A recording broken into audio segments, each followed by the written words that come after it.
but you know, that's the way it goes. I'm going to quickly go through a bunch of different apps that are available with iOS 10, and actually I'm going to cover 21 different features, plus or minus one, and then if we have time at the end, we'll talk a little bit about how you can speed up your iDevice, and we're specifically talking about iPads and iPhones. So let's get started. Copies of this presentation are available from me. You can send me an email and I'll send it to you, or you can get it off the APCUG website. The camera app. I'm not a big camera fan, but a lot of people are, and the camera app has got some new settings that are available. You can preserve settings when you use your camera, and therefore you don't have to go back and reset it up each time you use the camera on your iPad or iPhone. Now, when you go to preserve settings for camera, on an iPad you get the camera mode, and on the iPhone you get camera mode, photo filter, and live photo. So in order to preserve my camera settings so I don't have to go back and reset my camera every time I want to take a picture, you tap settings, photos and camera, scroll down to the camera section. You'll see an insert there that says preserve settings. You tap on it, and once it opens up, you have to turn the camera mode toggle switch to green or turn it on. And this is basically what it looks like when you're looking at your screen. Like I say, iPad only gets camera mode, and iPhones get both photo and live photo modes. Another neat thing that they've done with iOS 10 is they've come out where you can now use a keyword to search for photos that you have on your device. And I find this very handy. Sometimes it's a little baffling because you got to think of the right keyword to put in. But if in fact you want to activate it so you can do this search, it really comes in handy.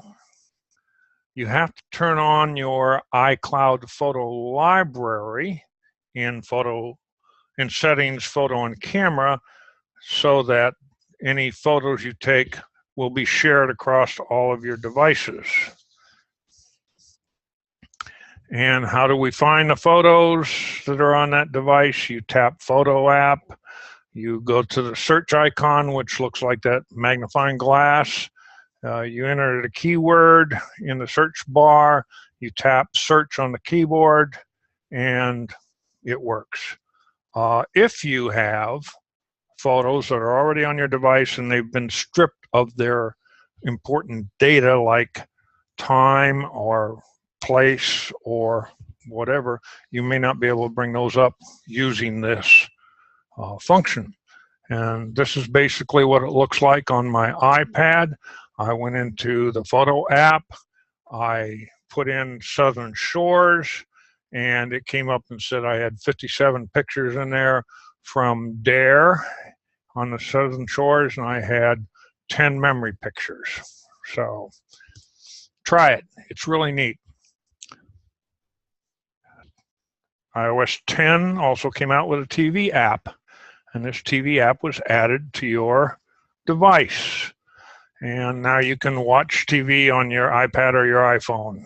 You can get recommendations for watching new things.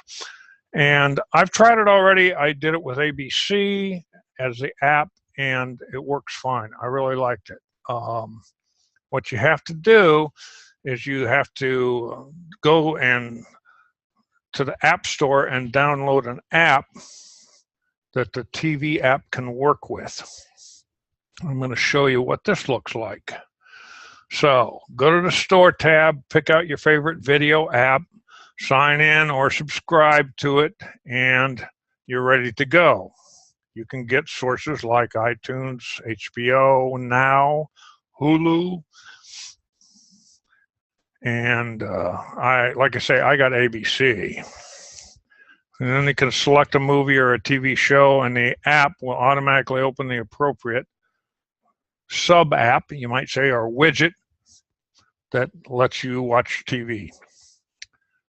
And this is what it's going to look like when you bring up the first screen and you go to get video apps or watch now or go to the store or search.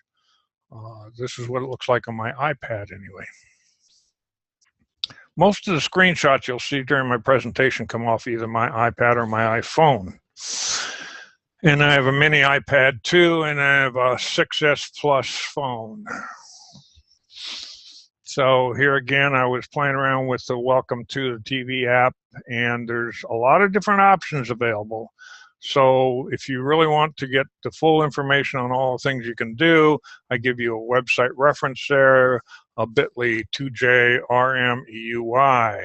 And Watch Now is the thing that you need to push when you're ready to go. Opening web pages in split view. Now this only can be done on an iPad. It cannot be done on an iPhone. But yes, you can open two web pages simultaneously in a split view, and you can flip back and forth between the two of them and work both web pages.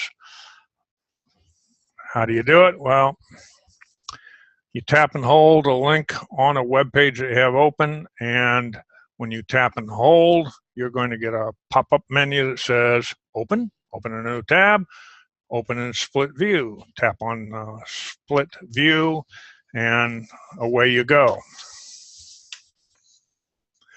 It sort of looks like this. I went to the home page of APCUG, and I tapped on one link, and it took me over to the other page. So that's what the iPad Safari split view can in fact look like. Images that you can deal with on your iMessages or texting, right? A lot of people don't use the word iMessage, they use the word texting. And so yes, they've added some real neat effects. If you like neat effects, I have used some of them already and I think they're great. You can have bubble effects, or you can have screen effects, and especially when I'm sending to my great-grandson who's only 5 years old, I like to use these things. Texting to my kids, usually I don't use them that often. But yeah, my 5-year-old great-grandson has his own iPad. So you open the Message app, you put a contact in for the Message app. Now you type in some kind of message, or you insert a photo, then you tap and hold on the blue send arrow. You tap and hold, you're waiting for the effects screen to come up. And when the effects screen comes up, you have two choices, a bubble effect or a screen effect. And then you choose one of those, and you then tap on the blue send arrow again to send it. Again, I have some views of what this looks like. So I said Merry Christmas, and I tapped and held on the blue arrow pointing up, and up came send with effects. I chose bubble. You can choose screen, and then you can get the effect that you're looking for when you send that text message. The invisible ink thing sort of garbles what you're sending, and then people can rub it when they get it. They rub the message and it appears in its original form. Here's the balloon effect, and they have other effects that can go with that. A long tap is required. What you see over here on the right-hand side of the screen is what I sent with the long tap as a invisible ink, and it looks like that when it's received, and then they rub that with their finger or their stylus, and it turns into the picture that I sent. After they get through rubbing it, it'll again turn back into unrecognizable form. So that's the invisible ink thing. When somebody sends you a message, you can give them a tap back. So I got a text message and, hey, Bill, I want to give you a real quick tap back. So again, I double tap an answer to a message that I got, and then I choose one of the 6 tap backs, and off it goes. So that's neat. If you're busy in the middle of something and you want to get an answer out to somebody right away. There's several other iMessage functions that have come out with iOS 10, and you can search for conversations, you can delete conversations, you can search for conversations using Spotlight search off of your home screen, and that way you can find the stuff that's on your device without having to go through a list looking for it. Deleting stuff, I pretty much keep my iMessages deleted. I don't keep anything around for very long at all. EMOJI. They have come out with a whole lot of new EMOJI. And what's neat about that is we're getting more realistic looking male and female options and work related options for emoji. They've come out with a total of 100 of them according to some counts, and you should see an increase when you've downloaded iOS 10.2.1. I like to use the emoji most of the time when I'm emailing to almost anybody.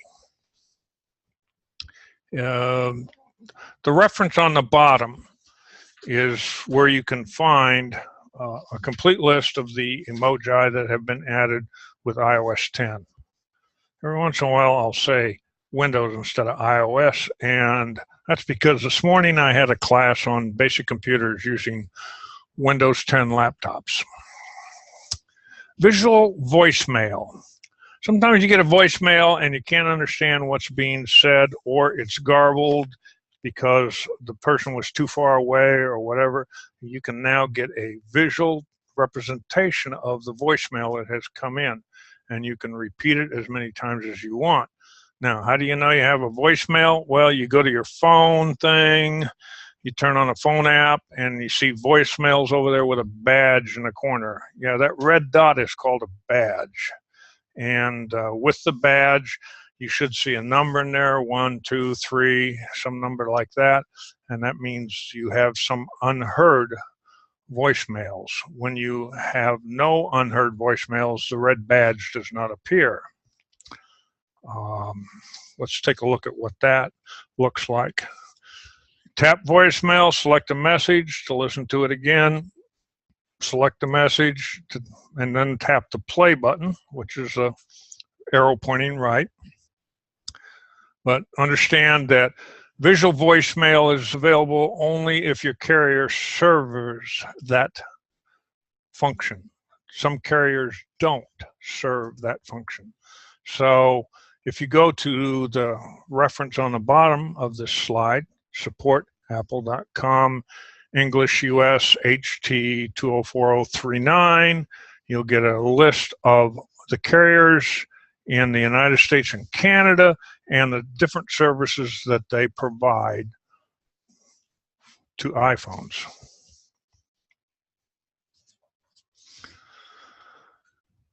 Looking at my iPhone, I went to voicemail. As you can see on the bottom left-hand side, the voicemail is blue, so that's where I'm at. I have a voicemail from Barbara Schmidt and from SunTrust Fraud Alert. And I also have 3 deleted messages and 2 blocked messages. Of course, if you tap on the deleted messages line or the blocked messages line, it will show you a list of those messages that are either deleted or blocked. And touching the I for the information, the circle I blue for the information will give you all the background information on the phone call, voicemail that you got. Also, if you want to share a voicemail with somebody else, then you can open up the voicemail transcribed. You can press and hold until you get the blue dots. You can spread them out to include any or all of the voicemail. That's dragging the selection bars. And then you can tap the share button, which is the one up in the corner with a square with the arrow pointing out of it. And once you tap the share button, you get your choices. Do you want to send this in an iMessage? Do you want to send it in email, Twitter, whatever, whatever? And here I selected email. I wanted to share this voicemail to somebody else in email. And then I can add additional information in the email. So an email screen pops up and away you go. Put in to and the subject matter and what you had between the selection bars will appear in the message. And you can add additional information. If you are in voicemail and you have a voicemail with a blue dot, it means that you haven't heard it yet. And the info button, of course, gives you more information about the contact. You can use your iPad or your iPhone to magnify fine print. Sometimes when we buy different devices, they have fine print either on the device or sometimes the little information booklet you get with it is very fine print for us older people. And so you can magnify using your camera on the iPhone or the iPad. You have to go to settings, go to general, go to accessibilities, tap magnifier and turn the magnifier on. Once you do that, you triple click the home button and your magnifier comes on. This step back here is turning on the ability to use a magnifier. The steps here are how you actually use it. So it's not on by default. The feature has to be turned on before you can use it. Turn it on in settings. Use it by just triple clicking the home button. Once you triple click the home button, the magnifier comes on and you can zoom in. Now, you can adjust the magnification and you can hit the shutter button and it'll take a still picture of what you're looking at. Now, hitting the shutter button does not take the photo and put it in your photo reserve, your storage on your device.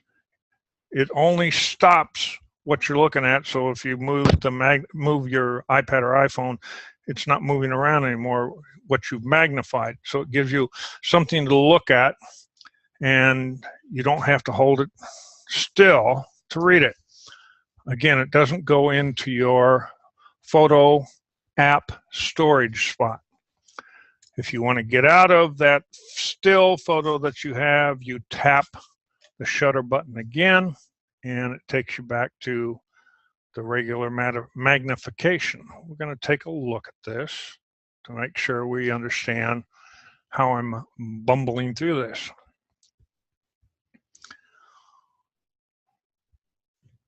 First, I turn on the magnifier. That's what you see on the left-hand side of this screen.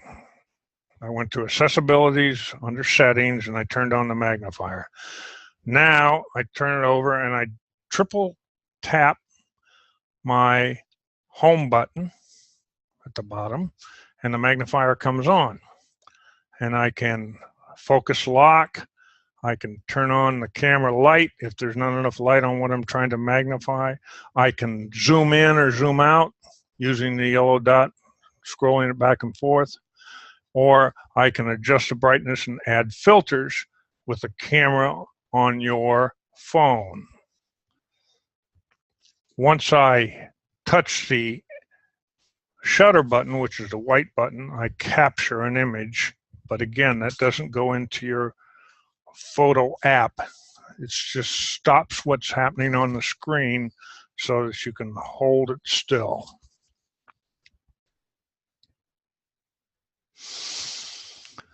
iOS 10 also allows you, if you have a 3D touch device, and that would be iPad. iPad doesn't have it, but it would be a 6S phone or much recent since then, however you want to say that, a 6S, a 6S Plus, or a 7. You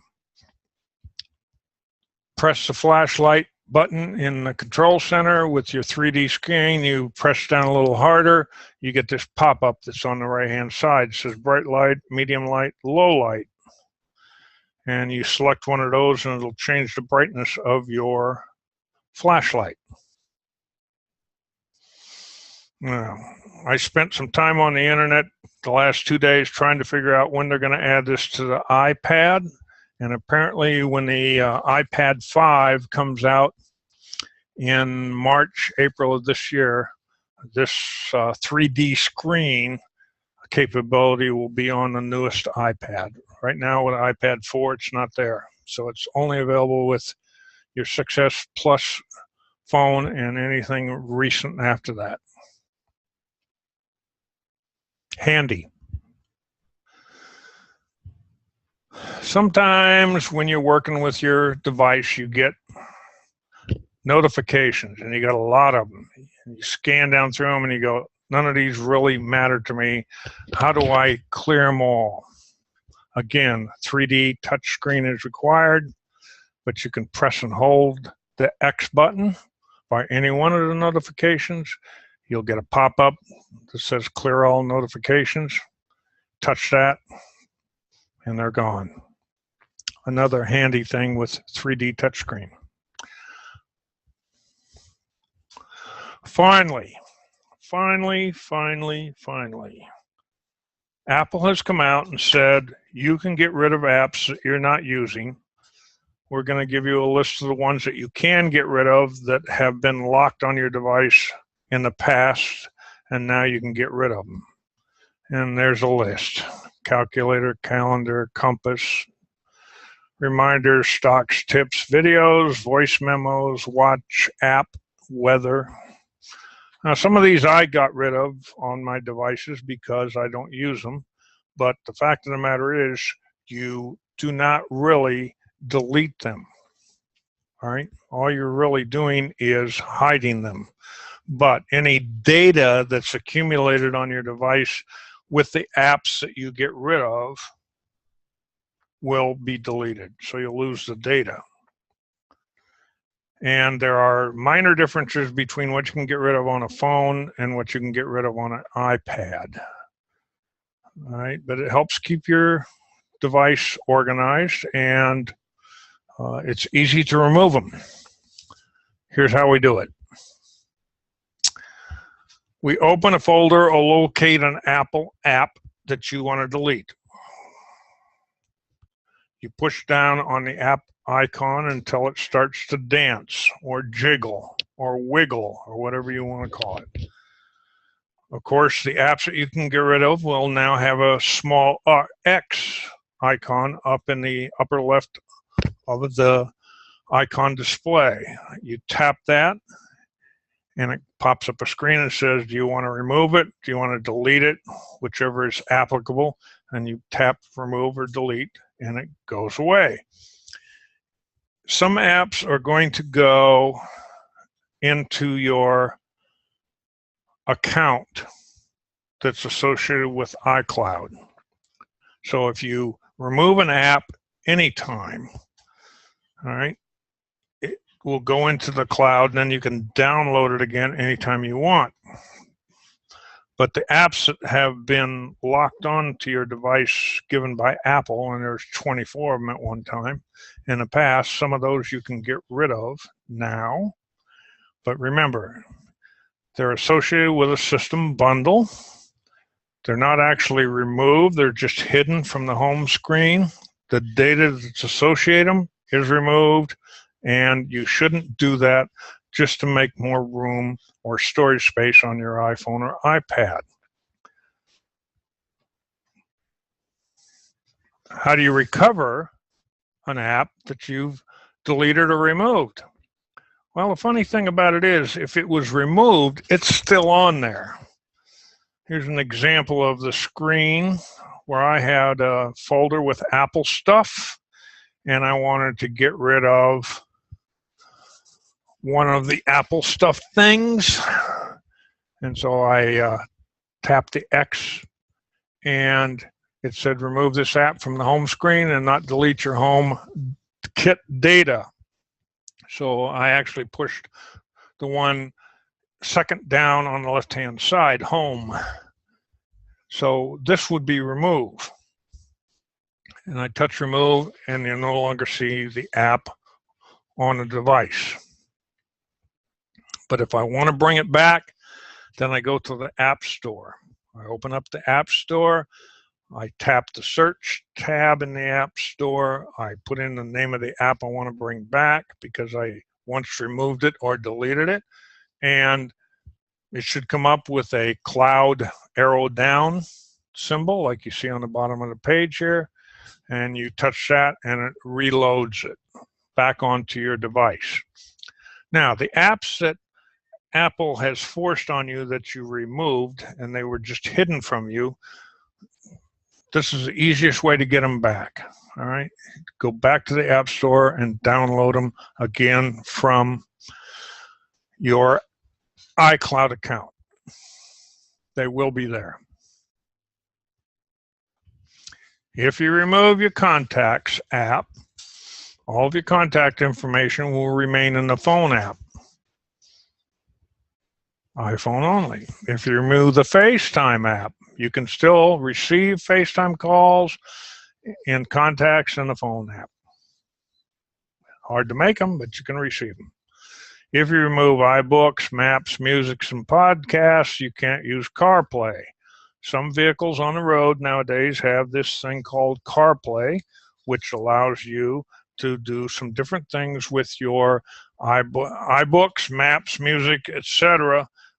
associated with your car. I don't have CarPlay, so all I know is what I've read about it, but if you have CarPlay capabilities, be careful about removing some of the apps. If you try to remove the Watch app from your iPhone, then it's going to pop up and say you have to unpair your Apple Watch first. I do have an Apple Watch, and it's paired to my iPhone. Another neat feature that they came up with in iOS 10 was that you can now collaborate on notes that you make, i.e., I made these notes. I wanted to send them to another one of the advisors for APCUG. So, in order to do that, I look at that little symbol that says a plus and shows like contacts, and I touch on that. And when I do, it comes up with the screen you see on the left-hand side and my note there. And so now I choose how I want to send it to him. Do I want to iMessage or text it to him? Do I want to email it, copy, Twitter, Facebook, whatever?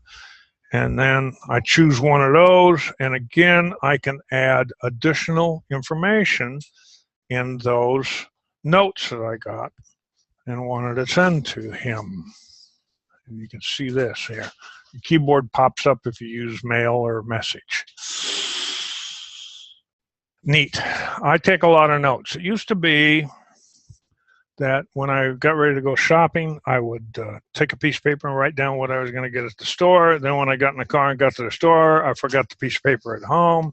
So now I make all my lists on my iPhone. I usually take my phone with me, and there's my list. So I think this is handy. Reader's View. This did not come out with iOS 10, but I thought it was worth mentioning. There's a lot of people that have overlooked Reader's View. And Reader's View is very handy when you want to read something and skip all the ads are on both sides of the page.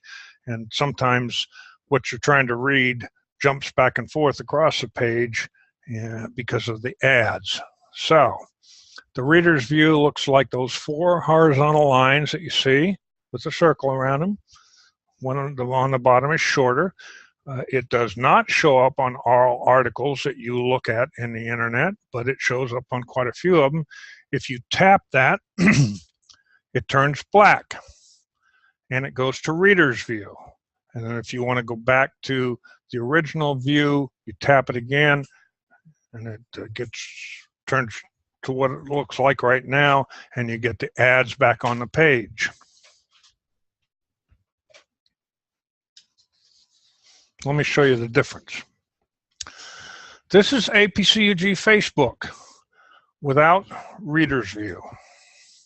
And you can see there's a lot of information there, and I'm trying to figure out where's the stuff I want to read. Now, if I tap the Reader's View that's up there in the address bar, or the URL line, whatever you want to call it, this is what I get. And when I get Reader's View, I also get Reader's View controls. And so now I can see what I want to see, and I can skip all the other stuff. Reader's View is also available on Windows, but instead of the 4 horizontal lines, it's a little book, like an open book symbol on your URL.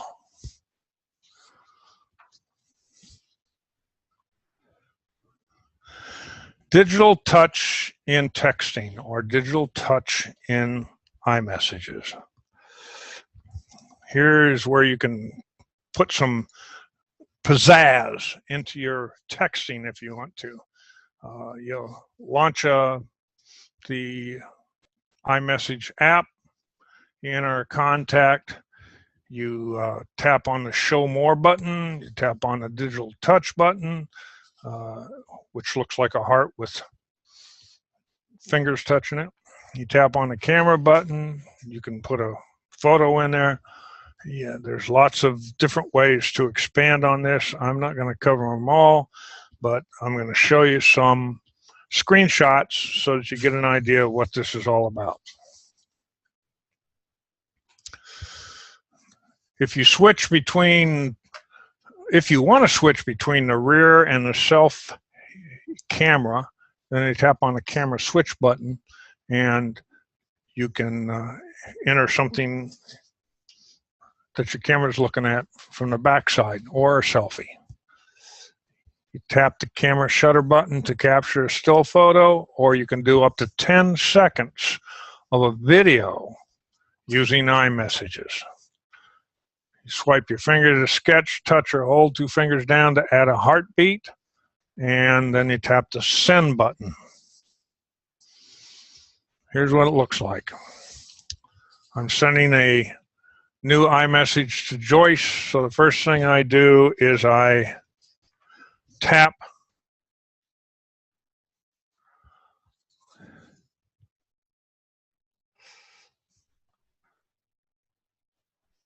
on the Show More button.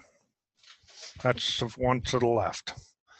And then second thing I do is I tap on the Digital Touch button. That's the heart with the 2 fingers on it. And the display on the right-hand side comes up. Now I can tap on the Camera button. I know it looks like a video camera. I can then go over and tap on the expand button, which will give me a bigger canvas, which is the center display. And then I can tap on the camera button on the right hand side, and that takes a picture.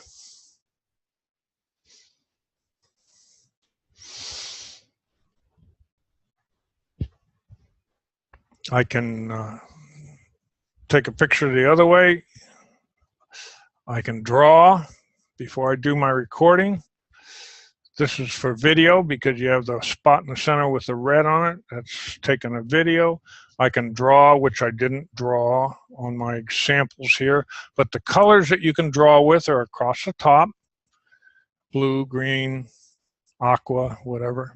And then you hit the send button all the way over on the right-hand side, and your iMessage with all of the stuff that you've added to it is sent.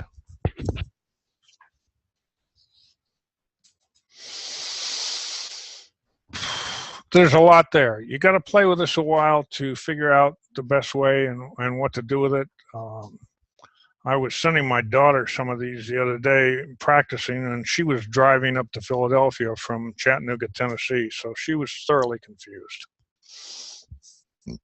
Now, that's all my features that I want to talk about. There's about 10 or 12 more features. Some of them are very useful to certain people.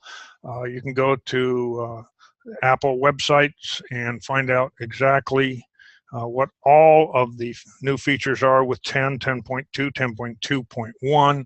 I didn't want to cover all of them, but I did want to talk about how to speed up your device. And here's the different categories I want to talk about. A good friend of mine brought me her computer one day and said, "Would you take a look at this for me?" And I said, "Sure." So while I was doing that, she said, "You know, I gave up my iPad." I said, "Why?" She said, "It won't charge anymore." I said, "Go home, get your iPad, bring it back. We'll take a look at it." She had so much stuff on her iPad that if she would have done all of these steps right here, which I did, then her iPad was working again. She said, "Wow, you just saved me $400 or $500. So let's start.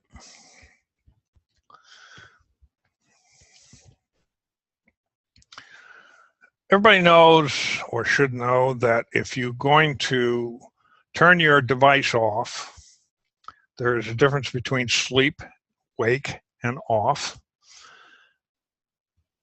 And when you turn it back on, it's called booting, so you reboot. Sometimes you don't want to reboot because it takes a couple minutes for it to come back up. So here's how you refresh your memory without rebooting. Press the sleep-wake button. When you see the slide to power off there, release the sleep-wake button and press and hold the home button. And you hold it until your device returns to your home screen. This is called a warm boot. Then release your home button and relaunch whatever app you're using, and it should work quicker. You should have increased the speed. So that's called a warm boot or a refresh.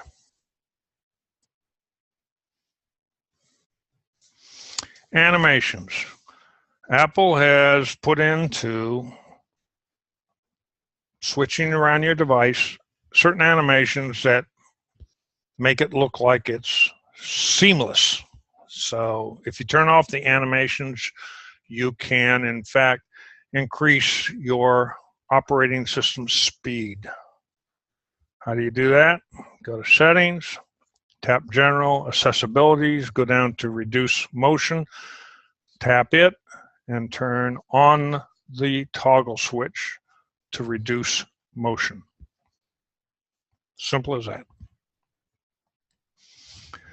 This is the biggest #1 culprit of slowing down iDevices. you got apps refreshing in the background, and they take up memory, and they also deplete your battery life. Your battery will discharge quicker because you're doing app refreshes in the background.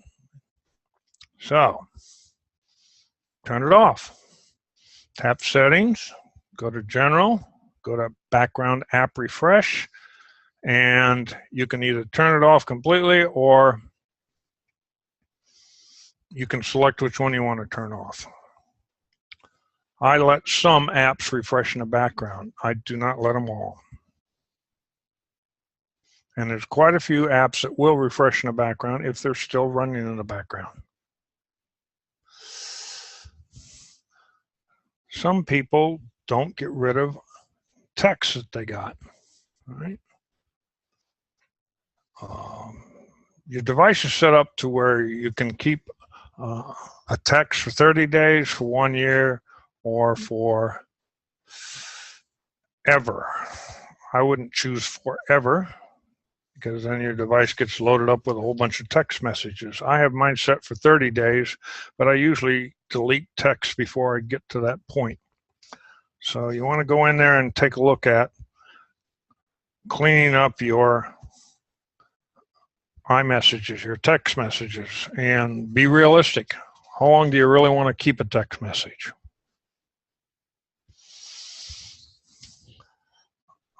I have a friend who has 174 apps on her device. She likes to play games, and so she'll take a game, download it from the App Store, and start playing it. Away she goes. Yes, it's not needed. And she doesn't have them in folders either. She is using 9 different pages, 9 different home screens. So she just cycles through until she can find one that she likes. And she wonders why some of the games are very slow. Well, you need to take a look at what you have on your device, and if you're not using it right now, remember, when you delete the app from the device, they go to your cloud account. And then you can download them anytime you want by going back to the App Store and downloading them again. How to delete multiple apps. Settings, General, Storage and iCloud usage, Manage Storage, tap on the app. A page will come up, and if you have the ability to delete it, it'll say Delete App, and you delete it to remove it. Or you can go back to the method that we discussed earlier. If you want to delete an app from your device, you press on the app until they all start to jiggle, wiggle, or dance. If the app has an X up in the corner, you tap on the X in the corner, you get a pop-up that says, do you want to delete it, remove it? You tap on that, and it's hidden or gone from your device.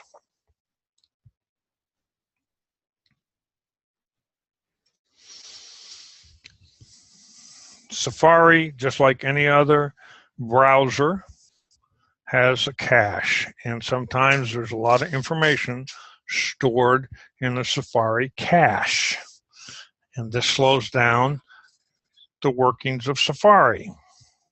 So how do you clear it out? And I do this frequently. You go to Settings, you go down to Safari,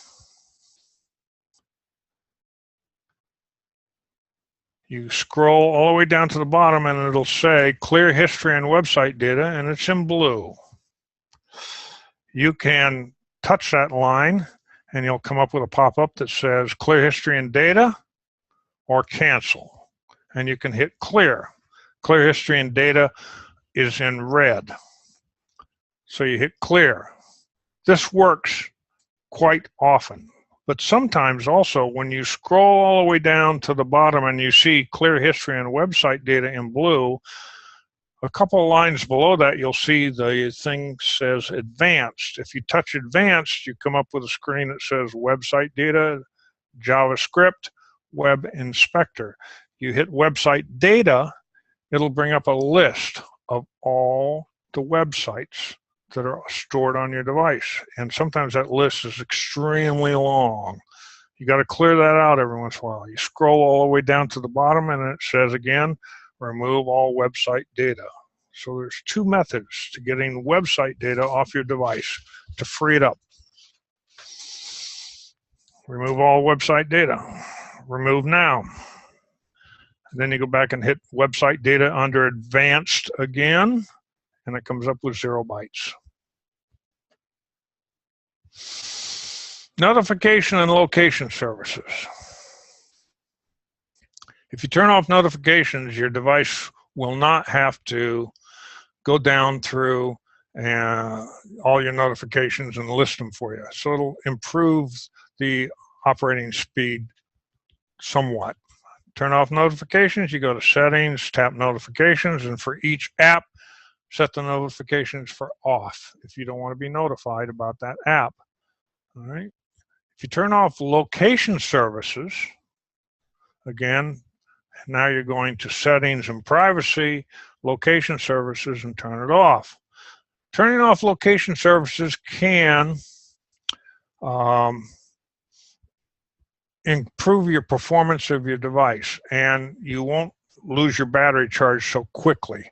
But also there's some apps on your device that need location services. And if you turn the location services off, and then you want to use that app, let's take, for example, the Map app, M-A-P, Map app. If you want to use the Map app and the location services are off, you'll get a pop-up in the center of your screen. And the pop-up will say, we need location services. Would you like to go to settings and turn it back on? Or words to that effect. Spotlight search. Spotlight search, I think, is real handy. I have a lot of things on my iDevices, and so when I want to find something, I put my finger in the center of my screen, not on an app, and I drag down, and up comes Spotlight search with a search bar, and I put what I'm searching for in the search bar, and off it goes. Searching first my device and then the internet, and it searches for my emails, it searches through my iMessages, etc. Meaning if I'm looking for an email that was sent to me by my daughter Penny Jo, then I go to Spotlight Search. In the search bar, put Penny, and it finds all the messages that she sent me or I sent her.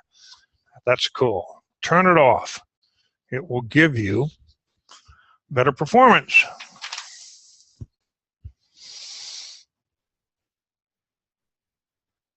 There's 50 minutes.